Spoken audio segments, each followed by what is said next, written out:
အားလုံးပဲမင်္ဂလာပါဒီနေ့မှာတော့ထိုင်းနိုင်ငံဘန်ကောက်မြို့မှာရောက်နေပြီးဖတ်ရိုက်ထားပြီးတော့ဗမေးရှိထားပြီးကညီကုန်းမတို့မတွေအတွက်ကျမကြီးနေမကုန်းချစ်တယ်ဆိုလို့ရှိရင်ဘယ်စီးရုံဒီမှာတော့ပြရင်စစ်သက်ထားလဲဆိုတဲ့ဟာလေးတွေကိုတစ်ချက်လေးပြပြပြီးတော့မှဖြစ်ပါတယ်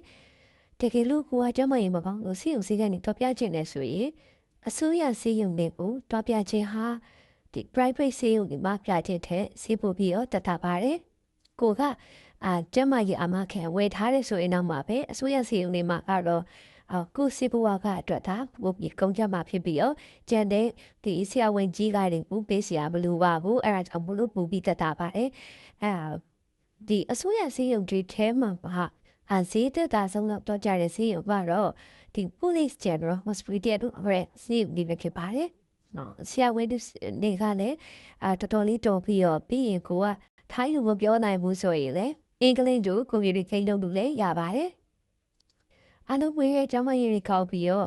တကယ်လို့ကျမရေးမကောင်းတဲ့သူတွေဆိုလို့ရှိရင်လေ COC ကနေပြပြီးတော့စေတသားတဲ့ COC တဲ့ဒီမှာပြပြီးတော့အမြင်ဆိုကျမရွှေလန်းဆိုတာတဲ့အလုပ်ကိုင်နေလုပ်ပြီးတော့ကိုအိမ်နေကိုလည်းထောက်ပံ့ပေးနိုင်ကြဖို့ထိုင်းရောက်မြန်မာနဲ့အားလုံးကိုစတောင်းပေးလိုက်ပါတယ်အားလုံးကိုကျေးဇူးတင်ပါတယ်